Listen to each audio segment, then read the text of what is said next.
Get ready to crush it. Crush it. Yeah. This is the Crush It Podcast with Matt and Mason.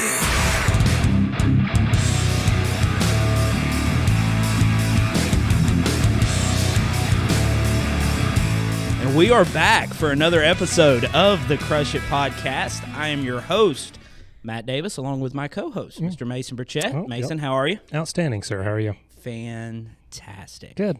Fantastic. Good. We are not alone.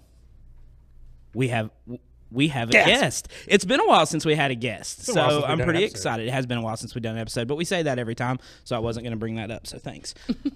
So Mason, why don't you introduce our newest guest to the Crush It Podcast? We've got our good friend and longtime listener. Longtime listener, absolutely. One of the OGs. Yeah. Yeah? Yep.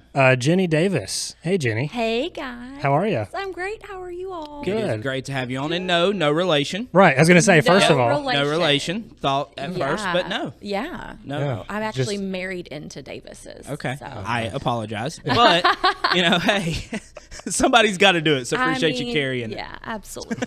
Absolutely. So thank you guys so much for having me. Absolutely. Yeah. This was kind of manifested, I must say, because we talked about the fact that I dreamed about being on your show, Yep. and you text me like 2 days later. Yep. And so...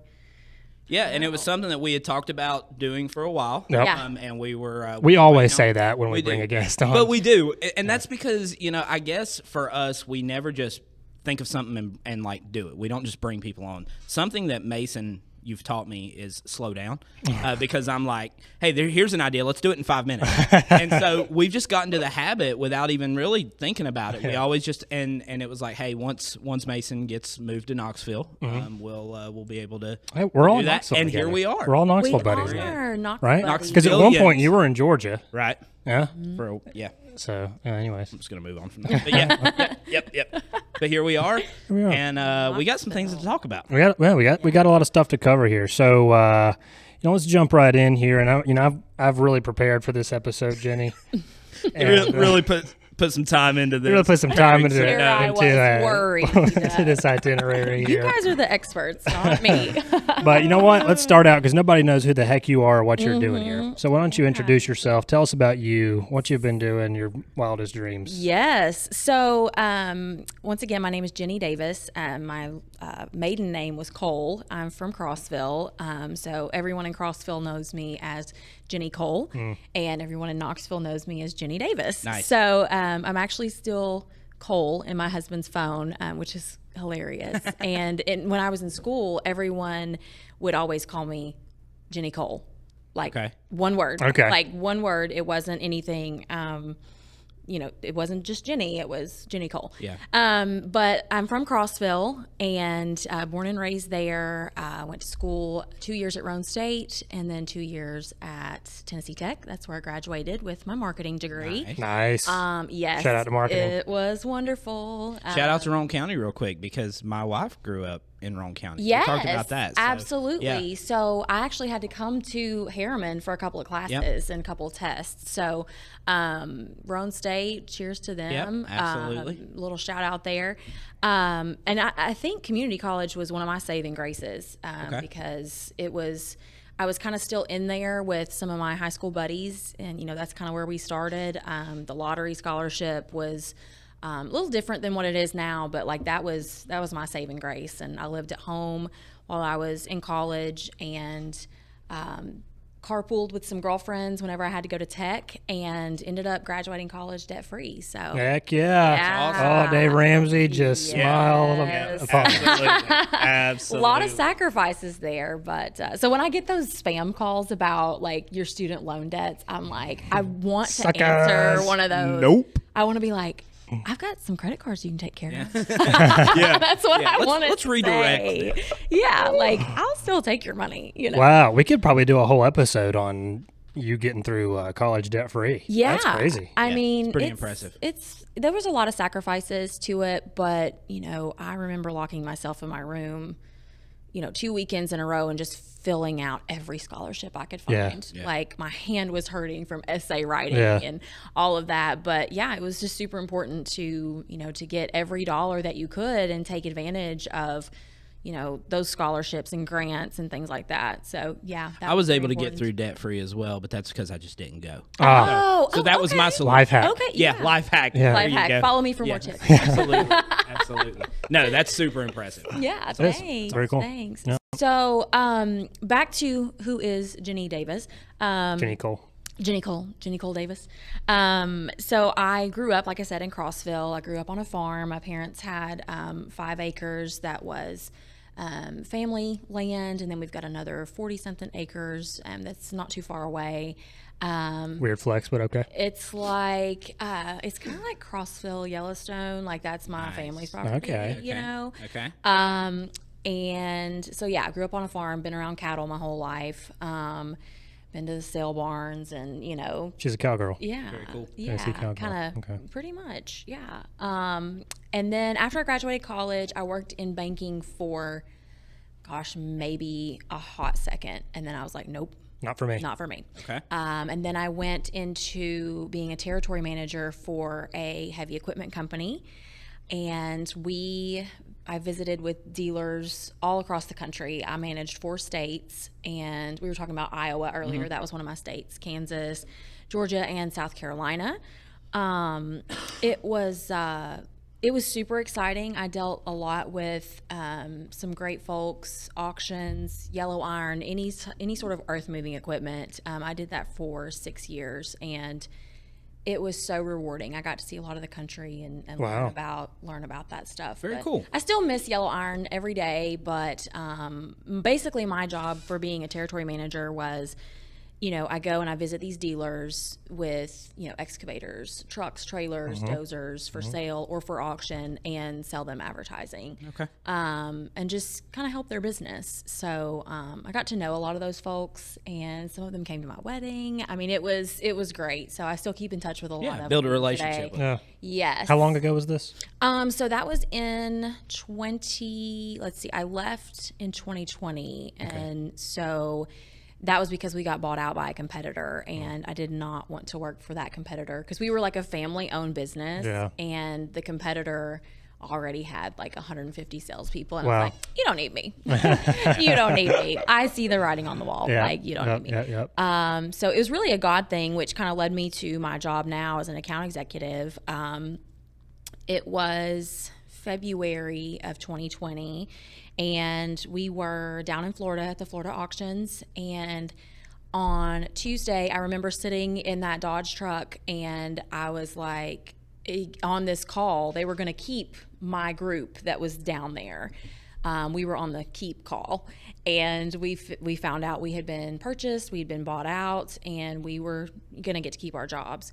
But some people weren't so lucky, and like they had to be let go like that day. I mean, some Wow. of these people were, 2 weeks away from retirement. Like it was Jeez. awful. Yeah, it was so bad. And I was just like, I don't want to work for someone that does this Yeah. to people, So that was a Tuesday, and on Thursday of that same week, I got the job offer for the account executive position that I'm in now. Wow. And so That's total awesome. God thing. Yeah, total absolutely. God thing. I worked out, I worked out 2 weeks plus some. I worked to the end of February. And this kind of goes towards my work ethic. Like, I don't have this on my notes, but my work ethic is very, very strong because I worked my 2 weeks. I transitioned all of my accounts and, cleaned my office. And like, I was sitting there, I was ready to help whoever needed my help, but was sitting there and I'm like, can somebody get me a broom? Like, I can start sweeping. Right. Like, I don't, I want to earn my keep. I want to be productive. Right. I do believe in resting, of course, but like, I want to, have a reason, have a purpose of why I am somewhere. So anyway, I started the job that I am in now as an account executive here locally in Knoxville. And I started that on March 2nd of 2020. Okay. And then March 16th, everything shut down. Oh, what happened? This little thing called COVID. We'll have to bleep that out. Yeah, we don't want to get canceled. Never heard of her. I don't know. Like, I know who that is. Yeah, I mean, what? So this is really a good segue. Like, I'm just kind of chatting. And if Yeah, you guys have it works. questions, And that's like, why that she's replacing Matt as the new co-host of the Crush It. God, somebody else to put up with your crap. oh my goodness. Yeah. So I've never been one to work from home. We were given that option to work from home. But there was too much learning that needed to be done. I needed to be with my managers. I needed to be with my coworkers because I knew no one. As far as Knoxville goes, for me, whenever I started here, it was either Turkey Creek, Yep. West Hills, the mall, Yep. Neyland Stadium, Thompson Bowling Arena, or we were just passing through on my way to South Carolina. Not sure out of those 4 locations. Not sure there's anything else you need. I was going to say, is there more here? Like I've lived here for a while, and I'm pretty sure that's all there is. Right? Like that's where we Just go. passing through right on 40. That's right. You'd be surprised at some of the places that are in Knoxville It that is cool. I never knew. Yeah, that you I was slowly learn like, about. Okay, Yeah. and I've learned my way around. The other day, I was out visiting some clients, and I prepped my route just by looking at the map. Like I used to use a software called Route for Me, and I've still not figured out how to do it with Google. Maybe you guys know. You can show me how. But I was looking at the map, and I'm like, okay, I'm just going to work my way into the office Yeah. by hitting these 5 places. And it was just, I was like, okay, Okay, I know I'm my a way local. now. I know I'm what a I'm local. doing. I mean, I know what I'm doing. I know that's, now. That's off North Shore? Absolutely, I know where that is. Yeah. So it's kind of funny. But so when I first started this job, I knew no one. Like, I didn't know there were any, who am I supposed to call on? They don't know me. They don't know. Who's Ginny Davis? Every call is a cold call. I know. I hate cold calling. Yeah. You guys, it's my least favorite thing. Oh, absolutely. Oh, that's Absolutely. absolutely terrible. And It's absolutely terrible. yeah, especially because you're not like of a sales mindset at all. I don't even have a good personality. You really don't. and so it's hard for those of us who like are passionate about sales and love what we do in sales. It's still the worst thing ever. It's so it's so hard. And I am like a child. Like I will tell myself, okay, Jenny, if you make 3 cold calls, you don't even have to get an appointment. Just make the call, leave a message. Okay. You can go get something from Target. Or you can go, buy that shirt you've been looking at, at the mall or whatever. I have to bribe myself. You negotiate with yourself. I do. And this works 2 ways because in order to afford to be able to do that, you have to make the cold calls to make the Exactly. sales. Oh, look at So this. this works both That's- directions. I did Wow. not even think about Genius. that. Yeah. Like what if I'm going to afford to reward myself, I'm going to have to do So that. you have to convince yourself to do the things so you can afford it. Yeah. Huh. I didn't even think about it that way. That's Wow. awesome. So you're kind of like a psychopath. Is that? I'm a woman. Well, I mean, Yeah, that's what he said. Aren't all Right. women Did I stutter? Or?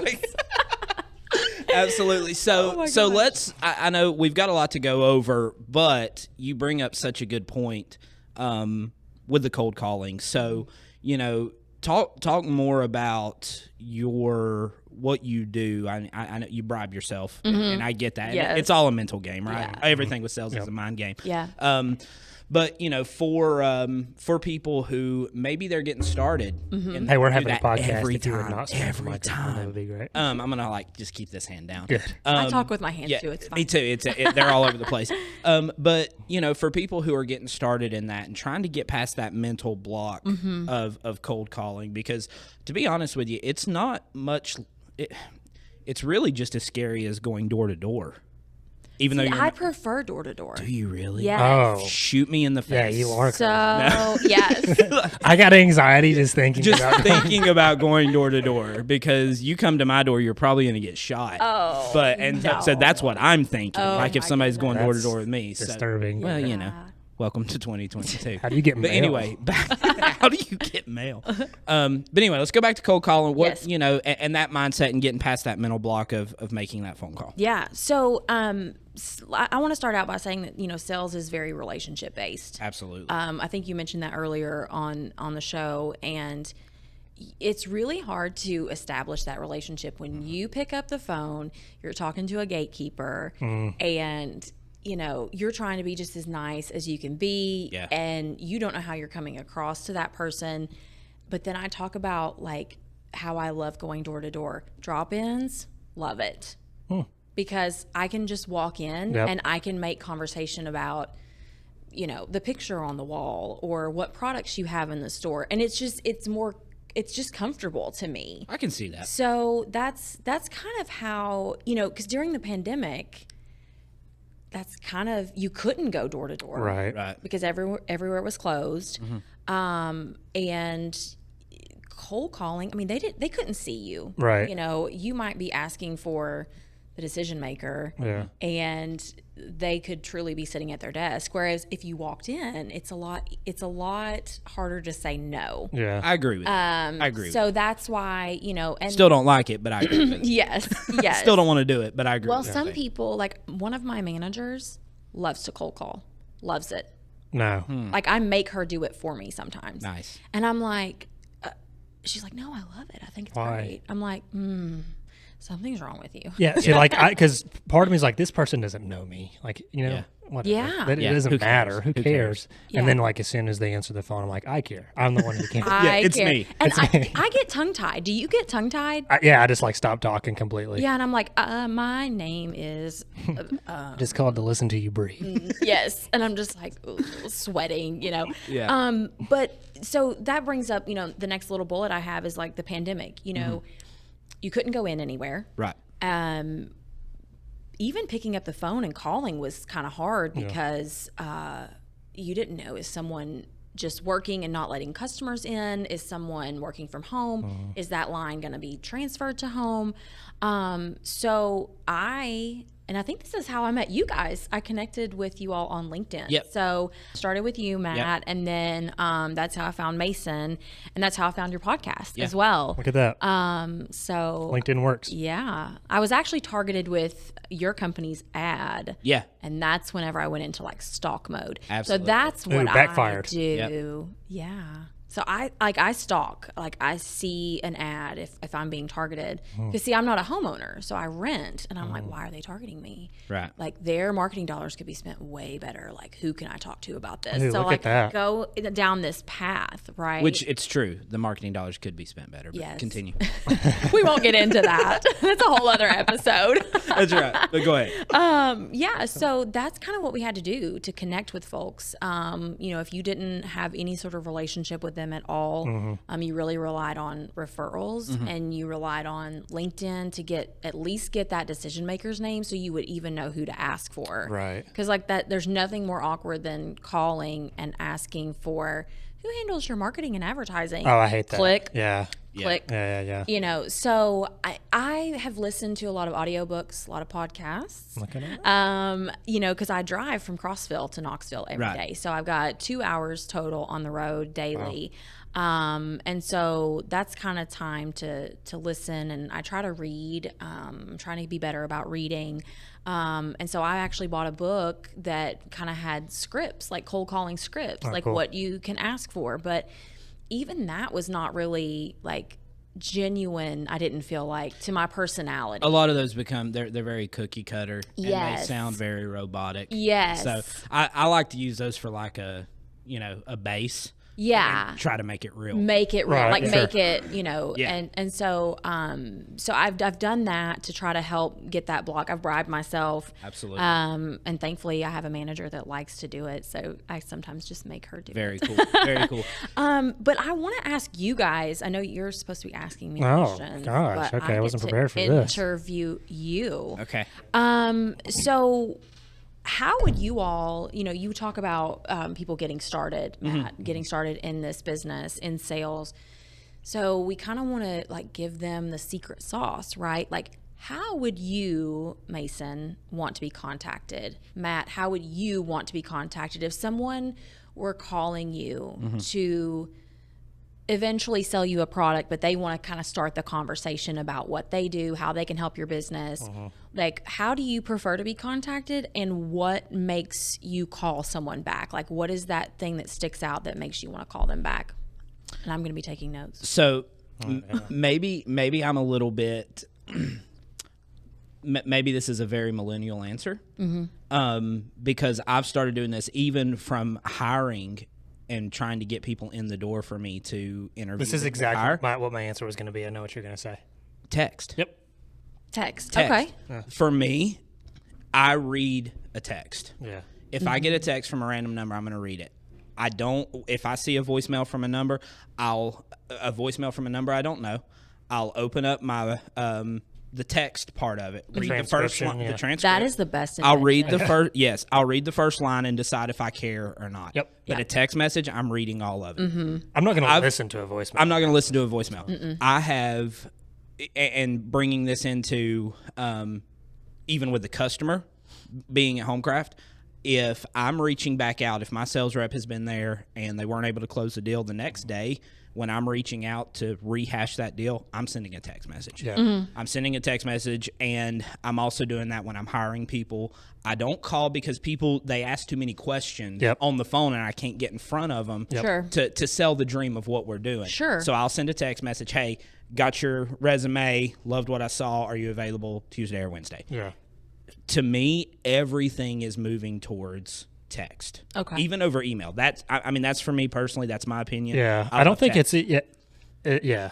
I think the whole point of it is, and we'll probably get into this, that it feels more like you're building a relationship. Yes. Than it does like you're being pressured to buy something. Because this is honestly how me and you even connected. You're exactly right. Yeah. Like you messaged me on LinkedIn probably, but it wasn't like, hey, do you have 5 minutes so I can show you how that we can help make your company blah blah blah blah blah. It was just like, hey, I listened to your podcast or whatever. It was awesome. Yeah. You know? Yeah. And then you're like, oh, this is just a normal person. Yeah. That wants to connect. Yeah.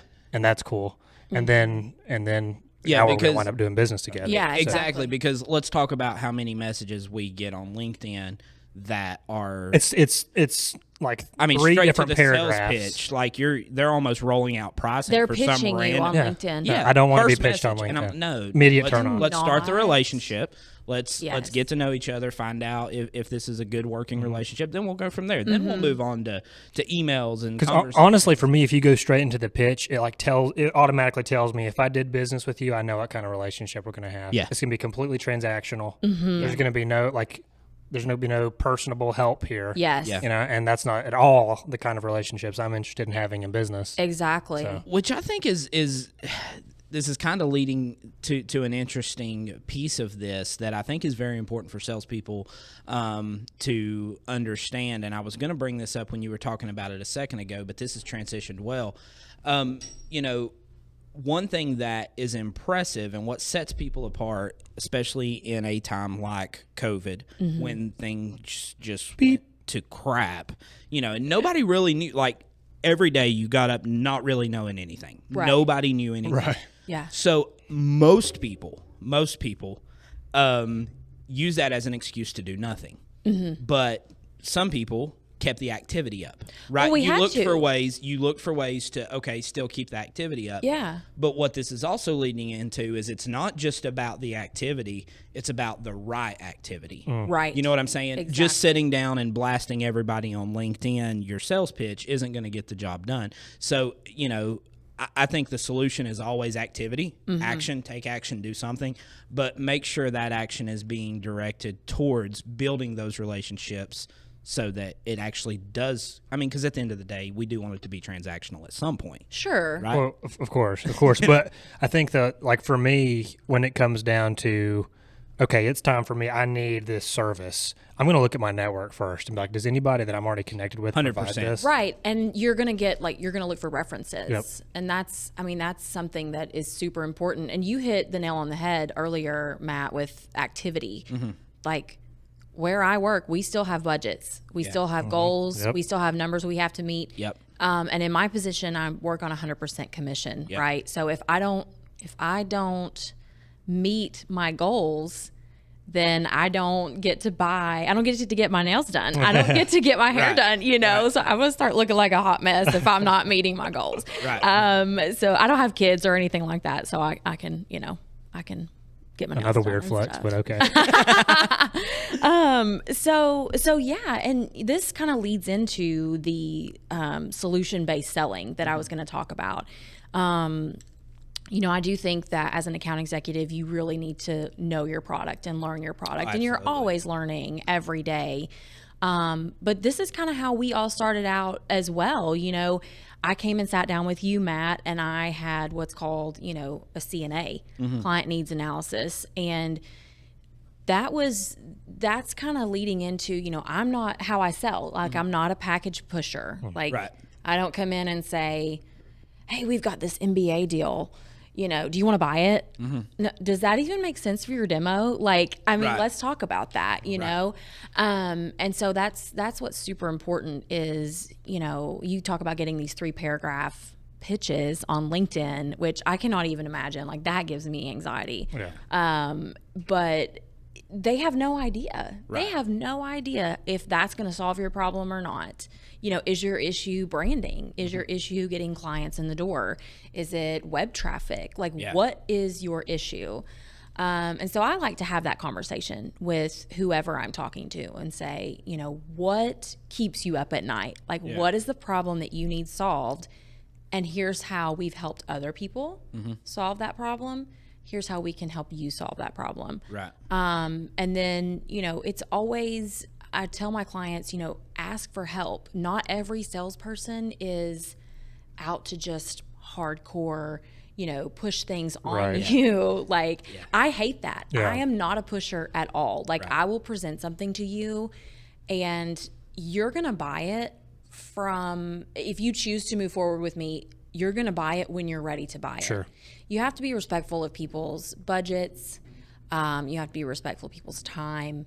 The fact that although they're in marketing, they may have to go even higher and present this project or present this idea. And so, and that takes time. You know, good things take time. And I am very patient whenever it comes to something like that. Like, some managers are not patient. They want it right now. And trust me, I want to close this deal right now. But I'm not going to force someone, because that kind of, you know, muddies the water a little bit, especially with your, you know, relationships that you're talking about. So especially when you're wanting to have a reoccurring sale. Right? Especially when you're wanting to be this company's solution for a long time. That's what I was going to say, because I've been, my previous position, I was a director of marketing. So I was constantly being bombarded with, you know, account executives and sales reps and everybody. You know, we were in multiple states, 7 different facilities. So we had a lot of visibility. And there were certainly plenty of times over the years that I got suckered into deals that I wasn't super comfortable with. And it was like, as soon as the dust settled from it, was like, how can I get out of this and not do business with this person anymore? Like, as soon as this contract's over, I don't want to do business with them anymore, because I don't like the way they made me feel. People will forget what you said, but they'll never forget how you made them feel. You know what I'm saying? So, you know, that's how I sell. Like, I am here to help you. I'm here to grow your business.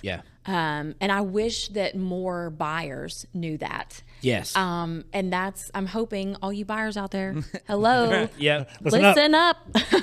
You know, not everybody is out to just package push on you. You know, some of us are out here truly, you know, sometimes people tell me I care too much. But I do. I care about someone's business. And if it doesn't work for you, the buyer, it doesn't work for me. Because my goal is to get those impressions for you, get those clicks, get your website traffic up, whatever your problem is. If you have a problem, I'll solve it. So it, you know, honestly, it sounds. You didn't like, even say anything about that. About what? I'm sorry. What did I miss? No, I'm not saying it. I just made a joke, a song joke. If there was a problem, I'll solve it. Are we sheltered? Check out my hook while my DJ revolves it. Yeah, no clue. Ice baby? Vanilla okay. Ice. I know that part. I know that part. I heard that line. Oh, my gosh. I know that Welcome to Sheltered with Matt and Mason. Oh, man. Oh, boy. Okay. Sorry. Oh, yeah, the song reference. That one. Yeah. It's the song. The song. Ice baby. Could you go ahead and spit a few more lines of that for us? Oh, it's fantastic. So here's what I love about everything that you're explaining. You're not going in as, and I know we talk about on multiple episodes, and we've talked about off the show how scary the term salesperson is, you know, and you're not going in as a salesperson. You're going in to offer these business owners or these, executives a partnership. A partnership. And I think that's what really sets you apart in your space is when the owner feels like, hey, this person, they're not selling me even if it is a solution, it's not a cookie cutter solution. It's not the same solution they offer down there. Right. I love what you said about, hey, what keeps you up at night? What needs do you have? What areas? Crippling anxiety. Back pain. Has nothing to do with work. But what is it that's affecting you? Let me partner with you. Let's team up together and let me find the right solutions for you. Those are the people that are going to be your clients long term. Exactly. And you want it to work long term, and it's not just a one and done. It's not like, oh, I get the sale and I just move on. Right. You have to service that account. Customer service is a big thing with me, and a certain product may work for 6 months and then we need to change it up. And so constantly being in front of and on top of those things is super important. And one of the things I like to tell my partners, the people that I do business with, is marketing should never cost you money. It should make you money. Yes, absolutely. Hey, queen. Okay. So I had a manager tell me that at my old job, and that was one of the only good things that ever came out of his mouth. But he told me that, and it's so true because if your ROI, if you're not seeing a return on your investment, then I'm not doing something right. I'm not doing my job. Now, there's a difference between that and, when I used to work with heavy equipment, I'd call someone and I'd say, hey, it's time to renew your ad. Is there any price changes, any photo changes? Is there anything you need to do? Well, I didn't get any calls. You didn't sell my dozer for me. I'm sorry, sir, I don't work for you. Right. Like, if I were going to sell your dozer, I would work for ABC Equipment. Right. So I did my job. I advertised for you. Yeah. And I spent your money the best way that I could. Yeah. So there's a difference between, an ROI and just, oh, you didn't sell that for me. Yeah. And I think maybe even salespeople need to do a better job in explaining expectations. I agree with that. Like, say, Mason, what are your expectations for this campaign? Yep. Like, do you expect 10 calls? What would be a successful campaign for you? How does that look? And it always, I hate asking this question. It's so awful. Like, I hate it. But I'm like, what's your budget? Yep. Yeah. And it's never to be nosy or rude or anything like that, but we have to know that. Yeah, because the solution you tailor changes drastically based off the money you have to play with. Exactly. Sure. And that's exactly what we do is we tailor, we customize. Matt, you mentioned before, like, this solution is going to be different than the guy down the street. Right. You both have different needs, right? Exactly. You're selling two different products and that sort of thing. So the way I look at it is, what's a client worth to you? Yep. Like, what is, one job that you get, what is that worth to you? And is your goal to get 10 from here? We do some recruitment campaigns. Sure. Do you want to hire 10 people? Do you want to hire 20 people? How many job openings do you have? There's so many questions that revolve around ROI. Yeah. And again, if you have $1,000 for marketing, that's fine. I can work with $1,000, but don't expect $10,000 worth of a response with $1,000 campaign. Right. Yeah. We can work with any budget, where I am. And but knowing what your expectations are is a big part of that. I think that's so vital. And one of the biggest things that a lot of salespeople do wrong, just to put it quite frankly, because they have such commission breath and they're trying to close the deal that they'll commission breath. Yeah, they'll have. Oh God, I hope I never have that. Well, that's like, honestly, we tell our reps going in the home, people can smell commission breath on you if you're just like it, and people will shut down. People will shut down. Ew, and so my wife got that reference. I Yes. promise my wife got that reference. But setting, people want to overpromise just to get the sale. Overpromise, overpromise. Yeah. But I think it's so important, not just for the initial sale, but again, for a long-term partnership, that they do take a step back and be willing, if you're out there and you're in sales, be willing to tell a customer you can't do something. Yeah. Be transparent. Let them know, hey, look, can I do that? Yes. Can I do it for that amount of money? No. Right. Absolutely not. Setting what you said about setting the proper expectations, it's vital. Vital. Yeah. This is where I don't for envy your relationship. Sales reps and account executives, because you have to have a high degree of emotional intelligence and engage what is this person's understanding of how marketing even works, right? Because some people think marketing, they're like, oh, Facebook ads, Yes. Like all advertising is part of marketing, but all marketing is not advertising, Exactly. And a lot of people don't understand. People that. do not get They don't get that, and so they think, okay, well, I paid you to market my business. No, everything you do is marketing, and this Exactly. piece of advertising is just part of the strategy in your broader marketing plan. And a lot of people don't know that. Most people don't know that. Here's the thing too, you can really set yourself apart by doing these things we're talking about, setting the relationships, offering solutions. I was back down in Georgia at corporate last week and went to my nephew's ball game and was standing there with my brother, and he was talking to a guy who down there owns a local mattress store. I think he's got several stores down there. Nice. And we were just talking. We got to talking about marketing things. And this guy was so upset because he has paid some guy $100,000 for Google ads. Oh, shut up. 100%. Shut And he gosh. goes, I'm just not getting anything out of it. I've wasted that money. And, my brother, a real estate agent, was like, yeah, That's not how that works.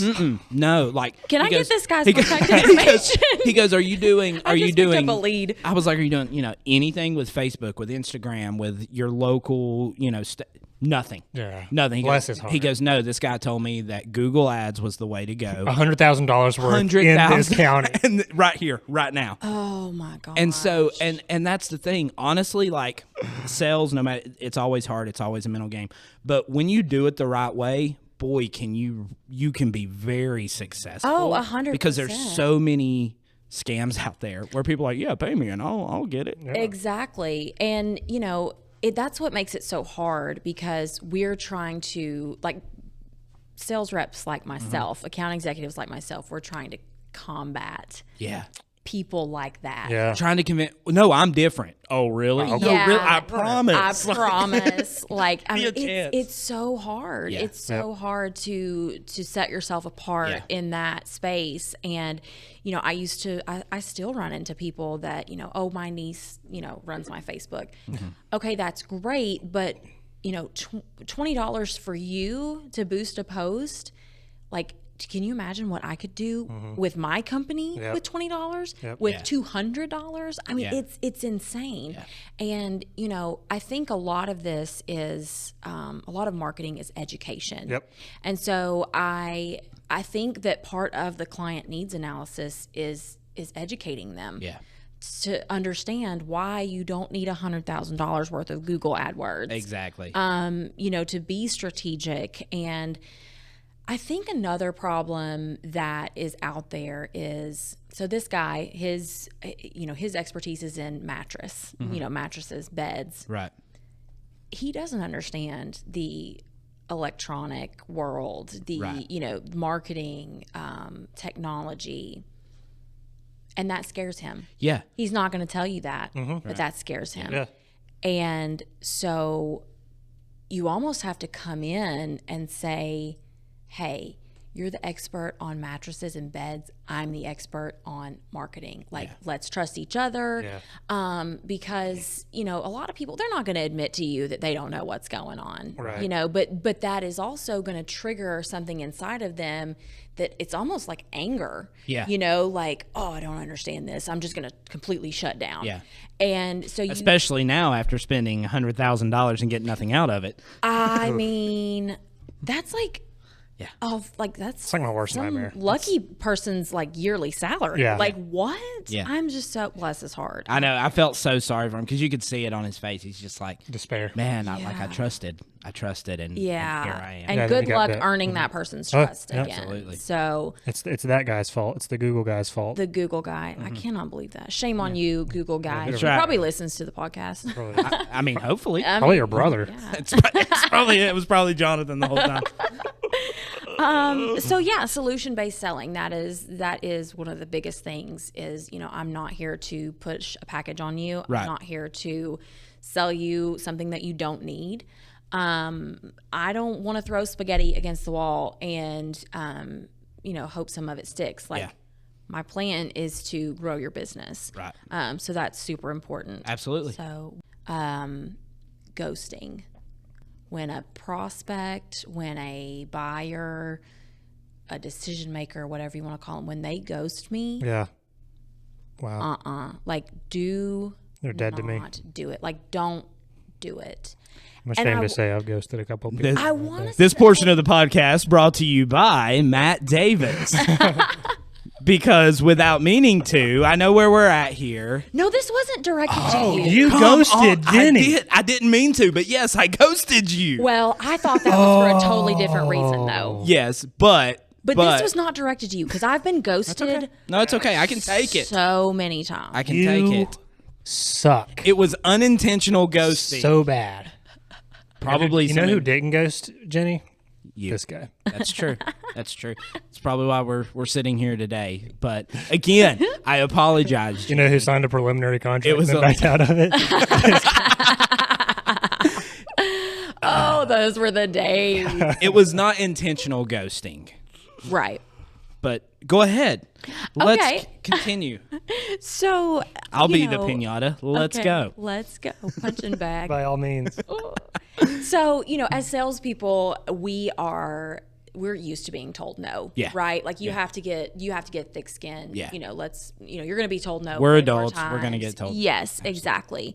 But with ghosting, I have put a lot of effort into a package that I customized for you, visits to you and, phone calls, emails, building that relationship. Right. Like I've put a ton of effort into that. And what was it they told us in school? Just say no to drugs. Yeah. Like, I was homeschooled. My parents were cool with drugs. They were actually encouraged.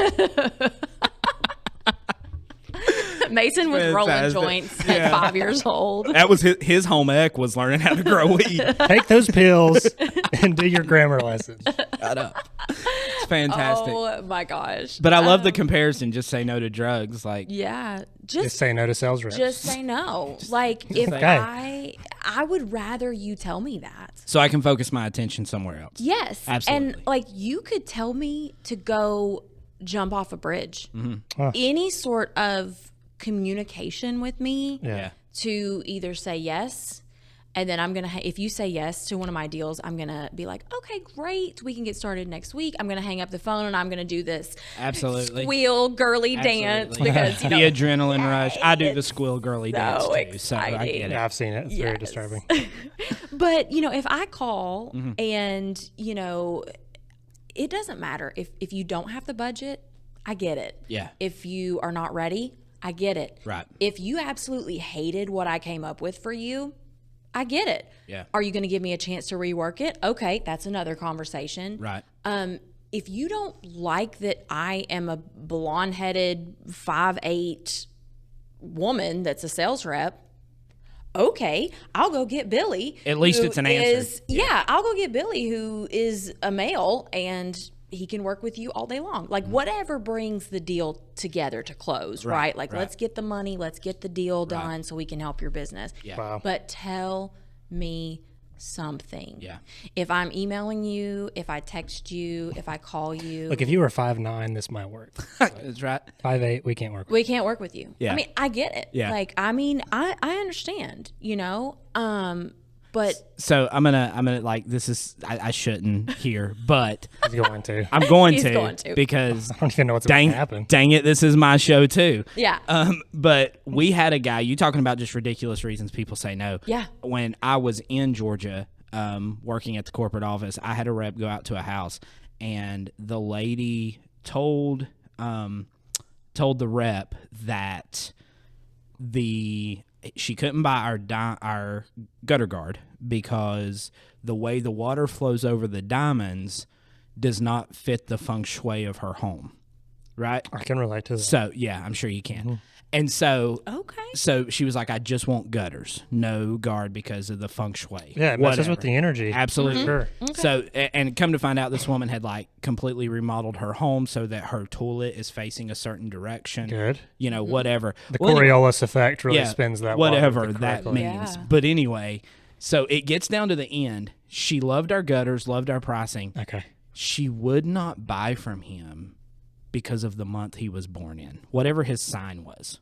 She was like, I cannot, I've had bad experiences with people. What Scorpios? Whatever. I forget what it was. Not a Scorpio. But if you were anything other than this, I would buy from you. He goes, wow. He goes, my son was born, like he's trying to like pull out family members. Yeah. He's trying to do, but so, you know, it can basically come down to the luck of the draw when you were born. Yeah.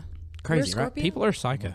I'm a Sagittarius. Well, then we're not gonna be able to do business together. Okay. We can't release this episode. Go ahead and wrap this up right now. Yeah. I'm a whatever April 16th is. So. Oh, so you just had a birthday? Yeah. Like. Yeah. Yeah. You missed his birthday. Yeah. Last month. Thanks. I appreciate it. What day is your birthday? You ghosted his November? birthday. I did. November. Well, that's payback. That's true. Payback. I deserve that. What? 17th. The 17th of November? My husband's is the 16th. Of November? Uh-huh. What? Yeah. We should have a joint party together. We should. And I have a really good friend. One of my best friends, his me birthday is the 13th of November. Oh, yeah, we'll all get And I was together. born on the 23rd, Thanksgiving. Oh, heck. Yeah. So you're the odd man out. I mean. What's new? I mean, here we are. But anyway, sorry. Yeah, no, it's fine. Like, that's nuts. People are crazy. I would rather someone tell me that. Tell me, like, Yeah. you're Sure. a Sagittarius, I can't buy from you. Yeah. Because let's face it, we all have our phones sitting right here, right Yep. now. You were talking about texting is a super quick way. Yeah. You know, if I did something wrong, you know, tell me. Right. Feedback is so important. Absolutely. If you Couldn't agree more. if you don't necessarily like certain elements of a package I put together for you, tell me so I can rework that. So it can be exactly what you want, because it's your money. Yep. You know, and I'll take care of everything on the back end, but it's your money. So feedback is important. And that's another reason why I don't like ghosting, because you know, I just need to know. And I don't want to call you any more than you want me calling you. So please. Can I ask you something? Yes. Do you call people out when they ghost you? No, I don't. Really? Do you think I should? I don't know. It's a lot of fun. Matt does it to me constantly, because I'll just not reply or answer his calls and like post something on my Instagram story. I will. I'll light him up. I'm like the psycho girlfriend when I'm trying to get a hold of him, and then he does something on social media. I'm like, what? Like you were on social media. Yeah. Oh my yeah. gosh. I'm the psycho girlfriend. Yeah. Absolutely. That's hilarious. Yeah. I do it to my wife too. So let's talk about that though. Let's talk about ghosting and why have you ghosted? Yep. You know, because I think if maybe some of us knew like why that happens, like why don't you just reach out? If you could not. It's okay. But like why does that happen? Because to me, again, we have our phones, we are inundated with email, and I get it. Things happen. Like you could have a family member get sick. You could have a family member, you know, that's passed away. You know, a quick text, it takes 5 minutes. Yeah. Less than 5 minutes. I've definitely to used the to family do member that. excuse before. Oh my Yeah. Then I ran out of grandmas, and I was like, well, I can't. Well, use that one. you could tell him my dad died. Matt's dad died. Matt's dad died. So that's why I can't answer. Yes. I don't know. I think that the answer to that, I mean, of course it varies, but I think you've got your group of people who, and I'm going to put myself in this category, who have good intentions and mean to respond. They have, and they just forget, like in the moment, oh, I can't respond now, I'm going to do that later. And then you forget about it because you're not going to do a deal with that person. So Yep. you forget. Yeah. So there's a small element of that. I think there are people who are afraid to say no because they have dealt with relentless salespeople who, when you say no, they're just going to light into you and push and push and push and push.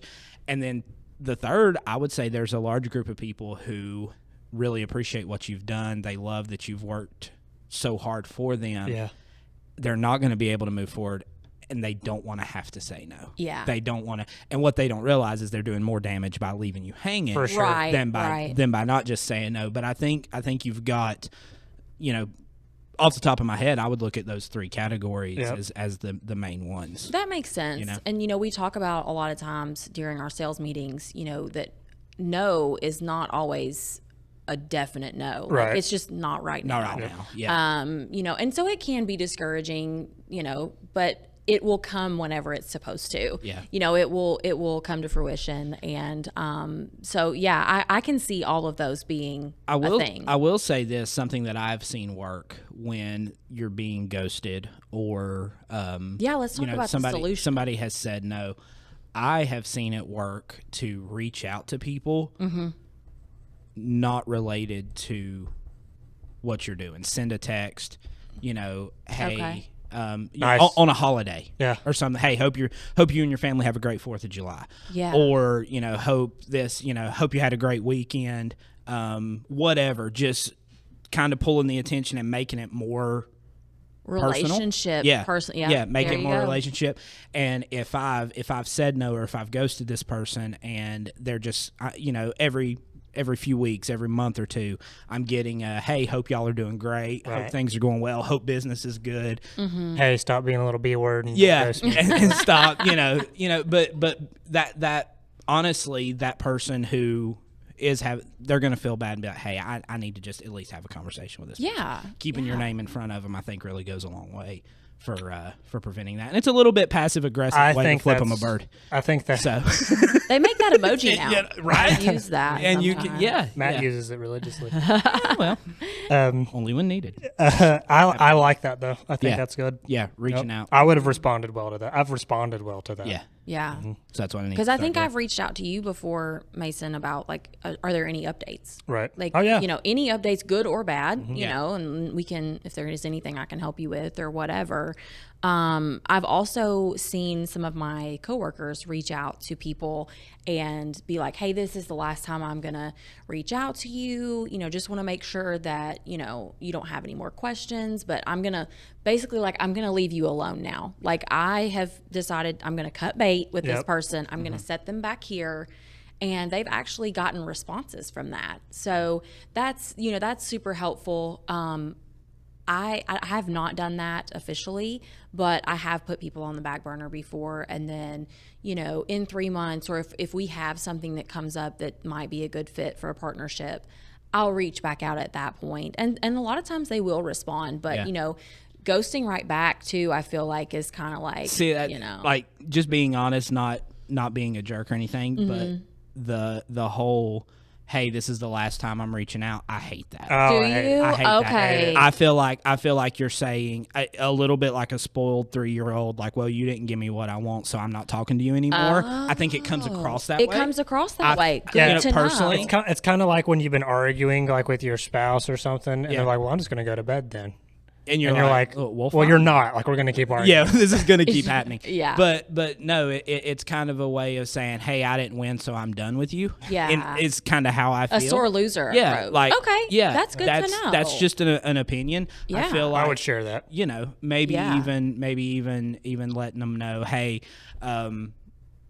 again, making sure it doesn't feel just transactional. Hey, or even this. Maybe even take an approach of, hey, this package is no longer available, but just wanted to let you know we're still here to help in any way that you want moving forward. I don't know, just, if you do want to do a takeaway, because I love takeaways in sales. I love pulling stuff away, make people want it more. But if you can figure out a way to do the takeaway without ending the relationship. Yes. With keeping the relationship going. I love that. I love you guys pure opinion. giving me these tips. These are super helpful. And that was another thing that I wanted to, I wanted to pick your all's brain. Like, what does the perfect sales rep look like? Well, I mean, okay. Sorry, you opened the door. You opened the door, did, and the I portal. couldn't, how do I let that go? What have you done? Oh no, done? Mason's like, I'm never inviting this girl back. I think that's totally different based off of the person. That's 100%. why you have to have emotional intelligence, because there are people I do business with that are that I love and that are polar opposites to this person. You know, like they're totally different, but I like them in different ways, and we work together well in different ways. So I don't think you can say there's a one size fits all. Yeah, and I think that's one of the biggest mistakes a lot of salespeople do make is because, you know, there's a lot of these sales gurus that I follow and that I glean from. But, you know, one of the biggest mistakes I think a lot of salespeople make is they pick somebody and try to be that person. And you cannot do that. No, there is no cookie cutter solution to good sales. There are even techniques and tactics that may work for me that don't work for you and vice versa. Right. You know, because of what Mason said, personality and the way you present things. And so, you know, I think that if I could give overall advice to salespeople, it would be, yes, learn from everybody you can. Yes. But pick what works for you and make it your own. Be you know, we don't, the world don't need two Matt Davises. The world don't need two Ginny Davises. Yes, that's you know, right. be you. I'm going to find that emoji and send it to you. I bet you will, buddy. But you know, That's if you true. can learn something from me, great. If you can learn something from Ginny, great. Yeah. But make it you. Stop trying to put yourself in the box of whoever this multi-million-dollar sales guru is, because the reality is a lot of the stuff they're saying they may not even do. It sounds good for their video, Right, or it their book. sells. It sells, right? They're a salesperson. They may say something that they don't even practice themselves. So don't get hung up in doing it this way. Right. Learn what you can, get better, try something. If it don't work, ditch it. Yeah. Try something else. Always be growing, always be evolving. And I think that's what makes a good salesperson, is somebody who can adapt.